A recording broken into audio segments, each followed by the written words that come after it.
Hi, welcome to So Knits. My name is Andrew. I'm a knitter, sewist, and overall fiber artist coming to you from California State Capitol.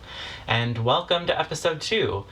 Thank you guys for coming back and checking out my channel. I really appreciate all the love that I've gotten, specifically from my friend Jill, who was on my first episode. Thank you so much, Jill, for joining me. And also, some of you new subscribers coming from both Jill's channel and Dynamite Trujillo from Tommy's channel. Thank you, Tommy, for the shout out. I really appreciate it, especially as things are getting going. For those of you who watched that first episode and now are here, you might notice things are a little bit different, and I really hope that they're different because I've been trying really hard to work on the video and even a little bit the audio, just so that things are a little bit easier to see. You know, I know you guys really couldn't see some of the things that I was trying to show you in the first episode, or that Jill was trying to show you. So I'm working really hard on trying to get that a little bit better. So please let me know, comment below if the visual is a lot nicer. I really appreciate that feedback. I hope it is, but you guys are the judge. Let me know. I have a few kind of intros, disclaimers, things like that to share with you first before we get into things. I will say that in true Knitting Vicariously fashion, that this is a swearing-friendly podcast, so there might be some possibly F-bombs or other things like that. If that's not really your jam, I totally appreciate it. Thank you for checking me out. Otherwise, it might also be drinking friendly. Not always alcohol, sometimes it might be coffee. But just so you guys are aware before you start jumping into my podcast. I might not ever curse, so you never know, but I'm just letting you know just in case it happens. And with that, I think we will get started. I also do want a disclaimer first for my first segment of this video. I do not really have much of a format yet. I'm kind of figuring things out, but something that I thought of because of the first episode and the visuals and how things were is sort of not an FO section, a finished object section, but an FFO, a former finished object section, showing you guys stuff that I've completed before, because I've been knitting for about 10 years and I've never had a podcast before this. So unless you follow me on Instagram or on Ravelry, you really haven't seen some of these things that I've finished. So at least for these first few episodes, when I don't really have finished objects to show you, I thought it'd be nice to kind of give you a sampling of things that I've done in the past. And some of these are recent finished objects, so they're not too former, but I might start delving into things that are a little bit older as time goes on. So we'll see. We'll figure things out. The first thing I really wanted to show you all as sort of a redemptive is the sweater that I was trying to show you all in the first episode. I'm really sorry that quality wasn't so great, but I have it here for you guys to see. So again, returning from episode 1 is my, as I like to call it, my Vavo sweater. This is the oh man, hopefully you watched episode 1 because I'm so bad with names, you guys. I'm really bad. Everything's gonna be linked below. This might be a recurring theme. I'm mostly vamping to see if I can remember. But either way, this is what I like to call my Vavo sweater. It is made completely out of Vavo yarn. Vavo yarn coming from Rosa Pomar's yarn collection. Rosa Pomar is from Portugal, and I don't know if you can tell, but I really do like her stuff. This is also from Rosa Pomar's shop, and I am also Portuguese, so I really was super excited to see that she had that yarn from Vavo Yarn, and so I made this little Vavo sweater. So hopefully you guys can see the beautiful details a little bit easier. All of these sort of like garter stitches in between stockinette. It's really, really nice and simple. And the faux set-in sleeve. Maybe you can see that a little bit easier too. Maybe not. It's gray, so who knows. But I really, really like this sweater. It's just a basic sweater that I can wear to the office. And something that I can think that maybe my Vavo made for me. That would be really... would have been really nice, but you know, something that I just really like as a staple in my wardrobe. So hopefully you guys could see that a little bit easier. I'm not really sure if you could, but here it is again, my Vavo sweater. And along that same vein, I also have some other former finished objects, something that I'd like to highlight. I finished this a little bit earlier this year. I think it was May, somewhere in that timeline. I don't really remember. Maybe it was April, but it was earlier this year. I am a frequent test knitter for Leslie Ann Robinson, who is of Knit Graffiti Designs. I can't remember if I showed this on Jill's podcast, the episode that I was on. I might have. But just in case, for those of you new subscribers here from maybe other channels, this is my Golden Willow shawl. And this is from Knit Graffiti. This was a recent test knit that I did for her. Beautiful brioche stitch. That's so cool. It's all these different types of brioche stitches down here. Not your traditional like brioche from up here, but like honeycomb brioche and textured brioche and like all these different color samples and stuff. And then you get into this beautiful kind of golden willow design. I thought it looked sort of like tree vines or something like that. Tree vines, what's that? Tree, you know, vines up a tree, that kind of a thing. Not vines as part of a tree. But I thought it was really beautiful, these three colors. And of course you can see tassels. There might be some ends I need to figure out, but tassels were so fun to do. So here they are here. And I really love this test knit. It was super easy. I know it looks really daunting and some of you might be scoffing at me, but it's very memorizable, I guess I should say. So I didn't have too much of a problem once I got into the meat of the pattern. It was very repeatable. So if you're sort of, I wouldn't say basic, but maybe like intermediate brioche knitter, this would be a great sampler, you know, knit for you to try out different types of brioche knitting techniques. And it was really, really fun. And of course the colors I really love. Again, this is all going to be down below in my show notes if you want to get more details of what yarn I use. This is going to be sort of a faster segment, my former finished objects, but everything's on my Ravelry, so you can check that out all down there. But one of which I used some yarn from my friend Rigel. That's going to be a recurring theme. So that is this blue color here. Really, really beautiful stuff. And Leslie was so sweet where I sort of suggested to add some tassels on the end because I thought it was missing something. So I just slapped some on there and Leslie loved the idea, and now a lot of people put tassels on theirs, which, you know, it's kind of cool that I helped sort of inspire this design element from this really amazing designer. So yeah, this was really fun. I haven't really worn it a whole lot yet because by the time I finished it, it was already heating up here in Sacramento. So hopefully I'll get a lot of use out of this in the fall. So I'm really excited about that. Okay, so that is all my former finished objects for now. Again, I'll be bringing some back later. But let me get into some other sort of new things that I have for you guys this week.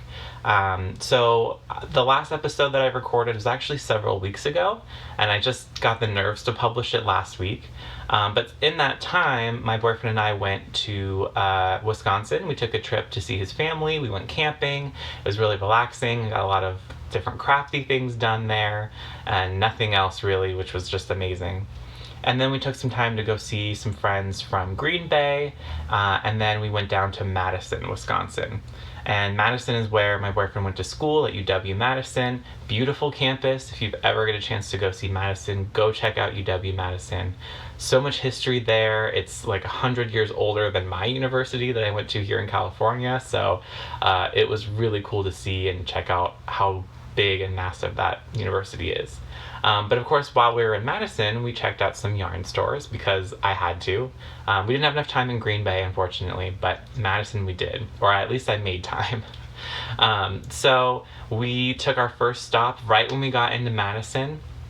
We checked out Knit Circus, which was something that was showcased on Christy Glass Knit's YouTube channel. If you watch her, I know she's pretty big. So I did watch all of her Madison episodes, and we decided on Knit Circus, mostly because I really wanted some self-striping, and I knew that most of the yarn they sold there is actually stuff that they have dyed themselves. A lot of it is self-striping, self-gradients, those types of things. And they had a huge selection. It was really cool to see all of the yarn that they've dyed themselves. And, you know, I kind of went bargain hunting a little bit, and they had a sales section right in the front. And really the thing that excited me about it most, not only the lowered price, but also the fact that the sales stuff that they had is stuff that was maybe one-offs or things they don't dye anymore. So it was nothing that you could get online. So I'm sorry if you guys want to purchase this, you're going to have to go to Madison. Or it might have been a one-off, I don't know, and you can't get this colorway. But I was able to get this self-striping gradient. It's actually both. So it's self-stripes, little tiny stripes, and it gradients. So you can see it starts off with more of this white color and goes towards this darker reddish maroon color. So really cool. I only have the one cake right here for you, but it comes with 2 cakes. So they are both measured out in 50 gram, a little bit more than 50 gram cakes for you, and they're already caked up. And that way when you pull from the middle or from the outside, they're exactly the same, dyed the same way. So I'm excited to see how that other sock knits up. I am making socks with these, and I will have that a little bit later for you in my whip section for you guys to see. But this is what it looked like straight out of the bag from Knit Circus. This little self-striping gradient. Really, really cool. We also happened to go to another yarn store. So our last day we didn't have as much time, so we kind of did a 2-in-1, and we happened to find a yarn store that is also a cafe, which was really cool. I had no idea that those things existed, and I've always sort of wanted it to be a thing, so to find one in Madison was actually kind of exciting. So we went and got breakfast our last day in Wisconsin, in Madison, and it was called the Sow's Ear. So it is an adorable little coffee shop, renovated house. So there's a huge deck outside, and you walk in, and it's the front room with the, where you order, you get your food, they have tables, you can hang out.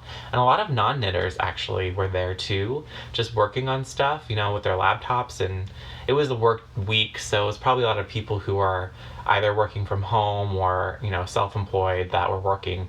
And it was cool to see a lot of non-knitters there, just hanging out and at the Sow's Ear. But you go around to the back, and there's I wouldn't say huge, not as big as Knit Circus, but definitely a sizable selection for a coffee shop at least. And they're all in different rooms of this renovated house. So that was actually really cool to see. And, got my breakfast, got my giant mug of coffee, and just sort of walked around the store with my coffee and looked at yarn, and they were super helpful there. Of course, I wanted locally dyed stuff, which I don't know if any of you travel and are getting like Brooklyn Tweed or Malabrigo or things that are at least at your local yarn store. That just doesn't really make any sense to me. I want to get some locally dyed stuff. So they were like, yes, of course, we have some options for you that are Madison made, or at least near Madison. And so I happened to pick up this skein from Madison. And this is Interlacements yarn, it looks like, or their yarn base looks like it's called Tippy Toes, so it's their sock yarn. It is 88% superwash wool, 12% nylon, which I thought was an interesting combo. Usually it's like 80-20 or 85-15 or something, but 88 and 12. But we'll see. I really love the colors. Nothing I would ever, I know this is episode 2, you don't know this about me, but I would never choose this color normally. So I don't know what came over me. Even my previous skein, I've got like red, and I told my boyfriend I think it was just because I was influenced by Madison. These are very Madison colors, at least this red is. So maybe that's why. But they've also got these other really great colors. There's orange, there's some greens in here. So really, really cool. And this colorway is Poppy Fields. So again, this is from Interlacements, and it looks like, I know there's a name on here. Nope, sorry, I forget your name. I thought it was on here, but again, everything will be down in the show. Oh wait, right here, Tracy Schuh, S-C-H-U-H. Again, in the show notes, you'll be able to find more information about this Madison dyer. So, really great. It was a great trip. Really refreshing.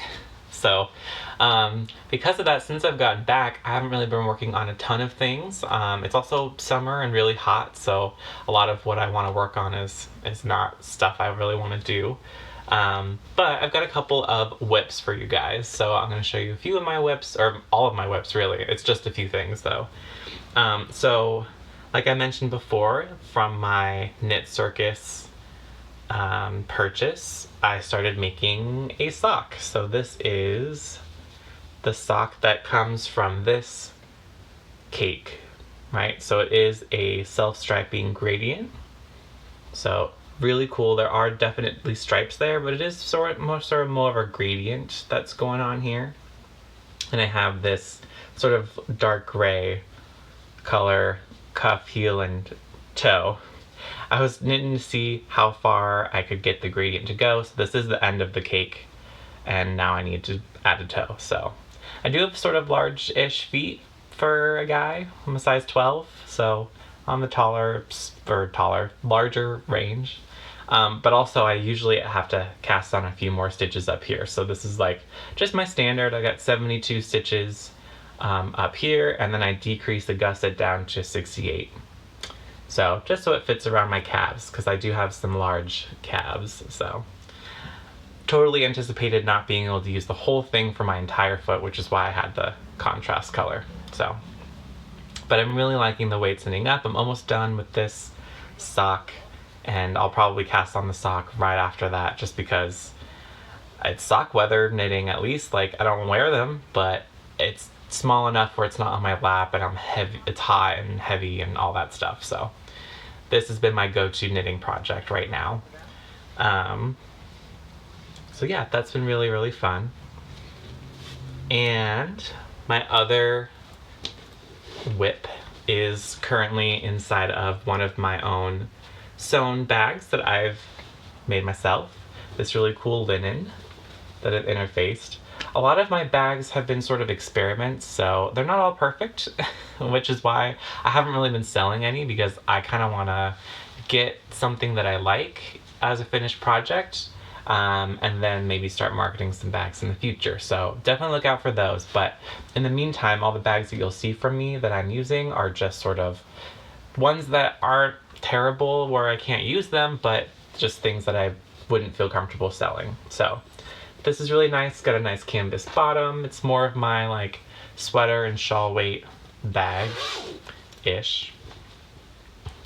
So what I am working on inside of here is the Brioche Delicious from Andrea Mowry. And she's having a sale right now of all of her patterns that are 30% off for her birthday week. And I'm really sad because I bought this pattern like 2 weeks ago. So if I had just waited, it would have been great. But that's okay. I'm willing to support you, Andrea Mowry. You do great stuff. But this is my Brioche Delicious pattern from Andrea Mowry again. Very basic brioche. A little boring brioche, I'm gonna be honest, but you know, I've done some crazy brioche stuff. So if you're a basic brioche knitter or you've never done brioche before, this is actually a really good project for that, because most of it is garter stitched, I'm gonna be honest. And the brioche is very, very basic, very simple. So this is actually a gift for a coworker. She's going to be traveling to Scotland later this year in November. So I have this really cool yarn that I bought from Destination Yarn, which you can barely see on that side, but on this side you can see it. It is this green kind of speckly colored yarn. And that, again, is from Destination Yarn. It's from her Scotland colorway. And it's called Eileen Donnan Castle, which is the castle in Scotland. And I just thought the colors were really great. They were very like Scottish scenery kind of a thing, with the greens and the whites and the grays. So, and my coworker really loved it too. It was like a, you know, this informed purchase from her end of what she wanted. And I am pairing it with these sort of bluish grayish color yarn skeins, whatever, from my friend Rigel, who used to own her own dye company, Black Market Wool. Unfortunately, she doesn't dye any longer, but she had some stuff at home that she had dyed from, you know, years past that she was gracious enough to give to myself and some other friends. So thank you so much, Rigel. I am gifting your gift to another friend. So I feel like that's an appropriate use of her yarn. So really beautiful stuff. And again, I didn't really pick out this yarn specifically for this project, so it is 2 different colors that I am striping together. And they're very, very close, but just in case I'm striping them, Even here, I'll show you. These are the two gray-blue colors. If you can't tell a difference on camera, you really can't tell a difference in person either. So, but I am striping them just because I know my coworker and she's very particular, so I don't think she would like a sudden jump in color. Or, you know, in her mind it'd be sudden. Really wouldn't be that sudden, but just in case. I'm being nice. So, but it's going well so far. It's getting to the unbearably large size. I mean, this isn't that unbearably large size, but for me at least, once it starts getting towards like 200 or 300 stitches on a row, it's just hard to pick up and go because I can't, especially the brioche sections, you can't just stop in the middle of a row. At least I can't. So I really have to be conscious about when I pick this up, and I have to be sitting for a while versus the sock. I can just, you know, pick up and knit a few stitches and be fine with it. So it is a little bit slower progress for that reason, but I have until November, and you know, I'm only charging her the yarn, so I'm being very nice about that. So anyway, she'll get it in November. It'll be good. But so far, it's been a pretty good knit. Very basic, very mindless, just long is the only tough thing. So those are all my whips. That's all I have on the needles right now. I'm really more of like a 2 or 3 whip person. I don't really tend to have more whips than that at a time because that would just stress me out. I'm probably going to cast something on today that will add to that, but you guys will see that in the next episode. Probably as a finished object. It's not going to be a very big whip, so we'll see. So the last thing I have to share with you guys actually is kind of weird for me, but kind of exciting for me. When I haven't been knitting, I've been really obsessed with doing some spinning. And again, Rigel, who she's gonna be MVP of this episode, she taught myself and Jill from Good Witch Knits. She taught us how to spin back in December, and something I never thought I would ever do before. But it wasn't that bad. I was kind of surprised. I'd kind of put it down for a while because I wasn't immediately great at it. And, you know, when you've been knitting for 10 years and you've been doing pretty well for 10 years-ish, it's kind of hard to jump into a new craft that you're a beginner, newbie at. So I kind of put it down and gave it some time. And, you know, Jill and I hung out in the last episode after we were done filming, and she was doing some spinning, and I was like, oh, I need to pick this back up again. So I did, and I haven't put it back down. So I've actually made a lot since that last episode.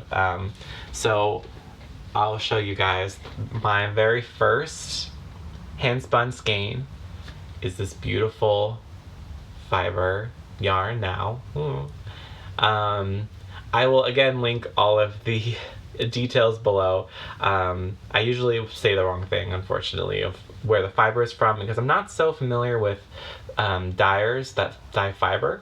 And the ones that I've bought fiber from aren't also yarn dyers. They're specifically fiber dyers. So again, I will link their information below. But this I picked up at Stitches West back in February from an amazing dyer. She had so cool like braids of things and everything, and these were little samplers that she had that were only a few dollars. So I was like, I'm new, I'm gonna pick this up and just kind of see how it goes. So I'm actually really happy with the colors and how it looks, and actually how it's spun up. I don't think I did that bad of a job. So, and it's still pretty soft, which Rigel tells me means it's not overspun, so I am happy with this.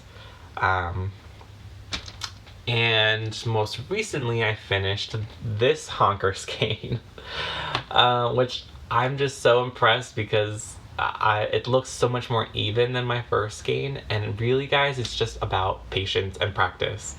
And it's the same with knitting, you know, like if you can hammer through those really uneven stitches and wonky patterns that you've been knitting up and get to something that you like, you know, it just takes some time. And I have to remember that that's the same thing for really most things, and it's definitely true of spinning. So I'm a lot more consistent. I really like how this turned out. I like how much I got out of this. Unfortunately, this fiber, I don't know where it's from. It is something that Rigel gifted to me. So I'm not quite sure where this fiber is, but it was one of those like learn to spin kits that she had lying around and never finished spinning the fiber. So I just spun it up for her. So this is definitely going to be something I'm going to be knitting on very soon. So I'm really excited about this. And I also whipped up this tiny little mini skein. This was another sampler. This one I know is from Green Mountain Spinnery, where I got another spindle also.